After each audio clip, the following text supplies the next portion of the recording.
Casters, gusto nyo ba magbangka kasama ang kapamilya or kaibigan nyo? Or magkayak habang ini-explore ang 6 na iba't ibang rota and trails sa 74 hectares na mangrove forest na ito na matatagpuan sa Barangay Ginsay, Danao City, Cebu na nagngangalang Tausan Mangrove Forest Eco Park. So mga casters, good morning no. So andito na tayo sa Tausan Mangrove Forest, okay?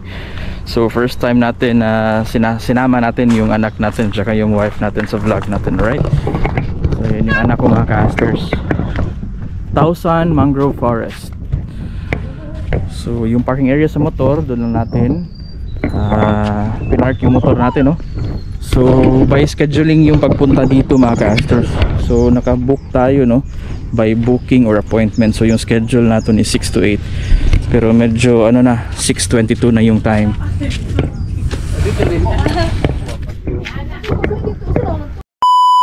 So kung pupunta kayo dito mga casters, dito muna kayo dadaan, no? So pumasok, galing tayo dyan.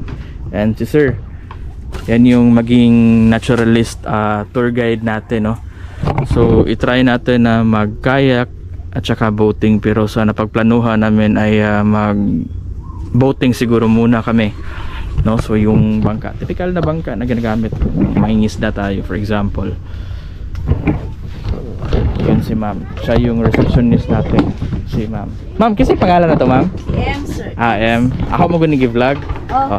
Ma'am, unsa mo ni mo ikastorya ma'am, like sa iyang current status karon, unsa may mo ikuan practice makahibawa mga mananaw ma'am ba? Oh, like kanang sa pagkakaroon, like sa ako ni bawaan, if ako masayop, wala man siya ko wala pa siya entrance. Oh, so unsa may atong mga i-expect? So wala pang entrance mga casters kasi nag-wait pa sila sa ordinance, and yung i-expect na mababayaran natin is ang sa tour guide. Napabaylain aside sa tour guide? Sa boat. Na siya ibayad. Magkano sa boating? 200. Tapos sa tour guide is 250? Set na 250. Set na yan. Set na yan. So yung 250 is sa boat at saka sa tour guide. Pero if sa kayak? Wala sir, free pa. Free? Okay. So free pa pala yung sa kayak. Okay, so after namin dito, I think sunod namin ni sir, no? Yes sir. Sige. Isuwat. So need pa tayo mga casters na mag-register dun sa logbook. So kung ako pa sa inyo mga casters, punta na kayo dito sa habang free pa, wala pang masyadong mga expenses, no? Kasi nga nag-wait pa sila sa ordinance.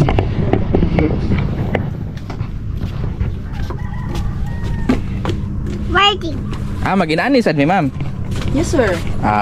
Sulobog life jacket o helmet.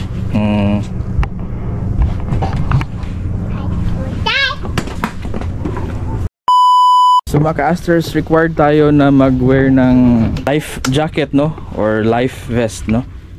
For, if in case may mga emergency. Clay, murag dako ra kin animo Clay. Inana man tanan. Inana ra tanan. At ang kuan ra gyud na pang in case.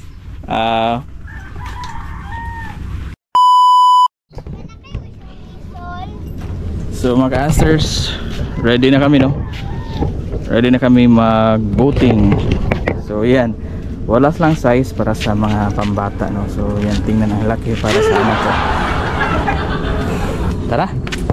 Dito na may padong, ma'am, no? Anak sila mo sakay dire. Diha. So yun yung bangka na sasakyan namin mga casters, yan, no?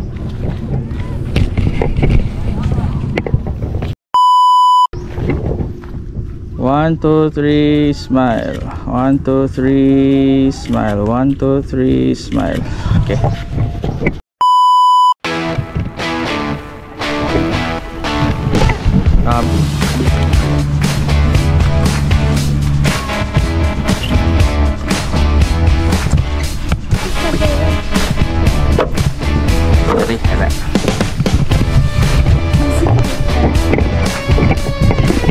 Pala yung kasamahan natin, no? Sir. Isa na pala.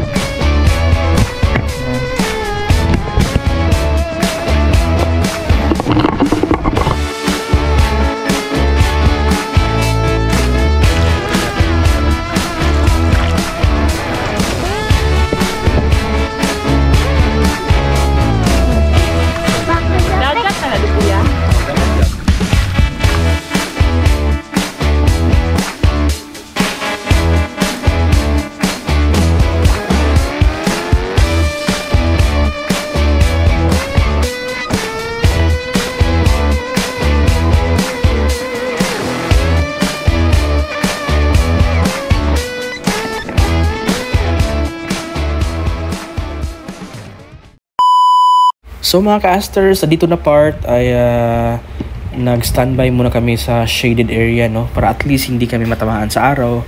Kasi nga nag-set up ako sa drone ko para makapagpalipad tayo, no. Well, for info lang mga ka-asters, yung naghahawak sa GoPro natin is yung anak natin, si Clyra. And first time ko pala mga ka-asters na magpalipad ng drone na nasa bangka, no. So ingat-ingat lang talaga ako dyan sa time na yan mga ka-asters. Baka kasi mahulog yung drone natin, no. Napaka malaking problema talaga yan mga ka-asters.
So mga ka-asters, tapos na kami nagsakay ng bangka, no. So next naman is kayak, right?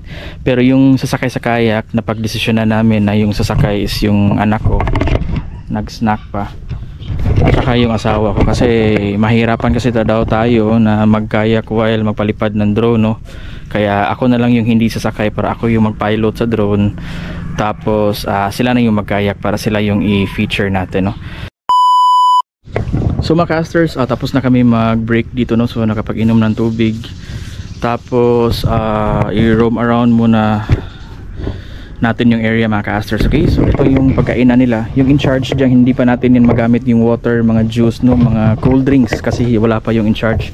I think mga 8 AM pa.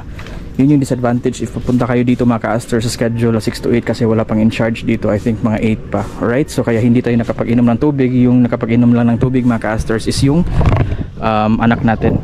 Right? So yung CR is dito banda. Dalawa, no? CR. Yan, dalawa. Ito yung itsura dito mga ka-asters kung nasa likod ka na part. Okay? Yan. So balik na tayo dito, balik na tayo doon mga ka-asters kasi magpalipad tayo ng drone while magkayak yung anak ko at saka yung asawa ko, right? So kunin lang natin yung drone. Yan.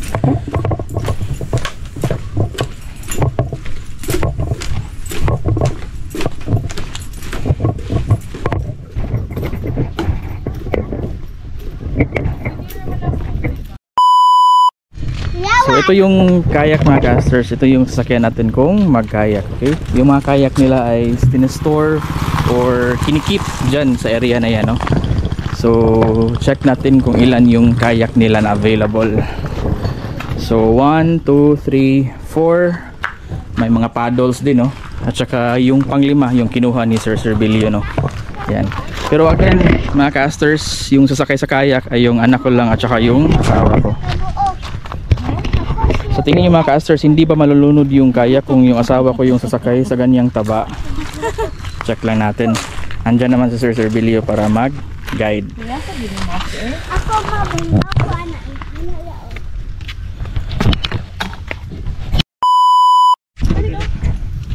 Clay. Ito ka dapita. Kaya ako dire. Dito ka nga side.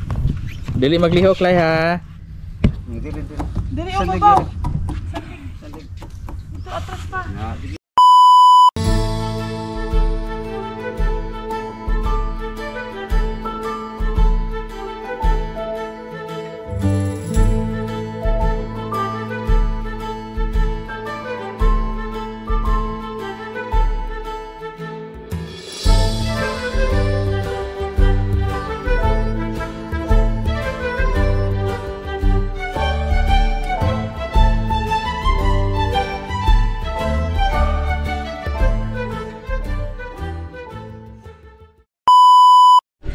Okay, so mga casters, tapos na tayo nakapag sakay ng barko, no?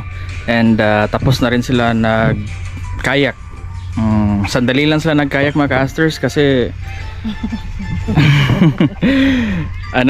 wala, basta tapos na yung kayak. And kung papunta kayo dito mga casters, kung wala kayong dalang tubig, pwede kayo makabili dito. Pero yung in charge dito mga casters, kakarating lang, no? Exactly mga 8. So yung schedule niya dito mga casters is 8 AM until 5 PM, okay?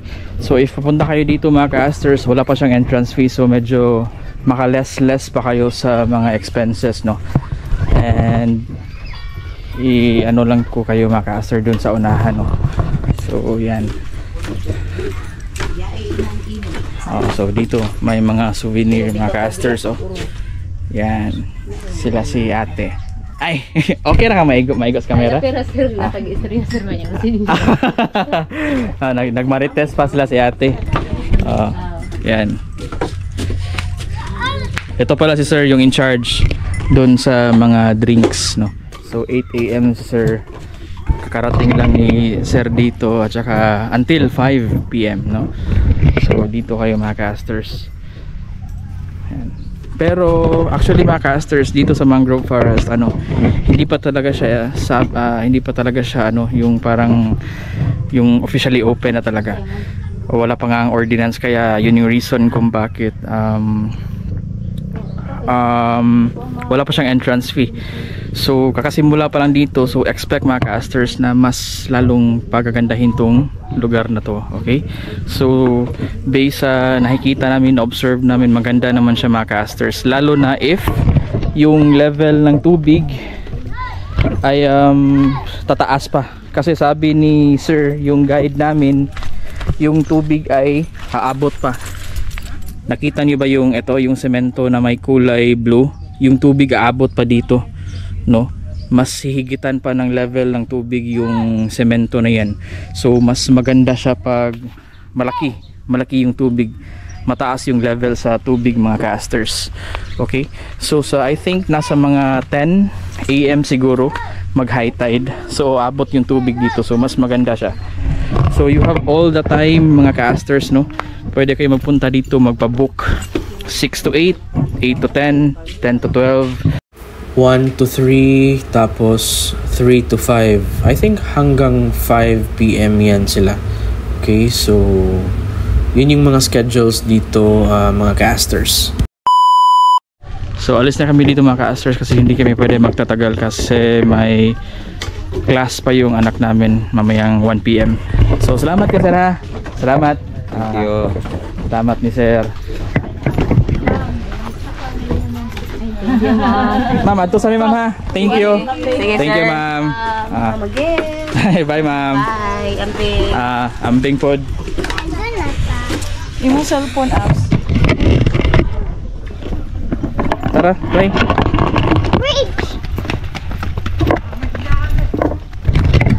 So mga casters, dito ko na lang i-end yung vlog natin, no? Kasi mag breakfast pa kami, wala pa kasi kaming kain, and uuwi pa tayo balik sa Katmon. Kaya dito ko na lang i-end yung vlog. Punta na kami ng Jollibee para mag breakfast, then after breakfast Jollibee, uwi na. Okay, so till next time, see you in my next vlog mga casters. Bye.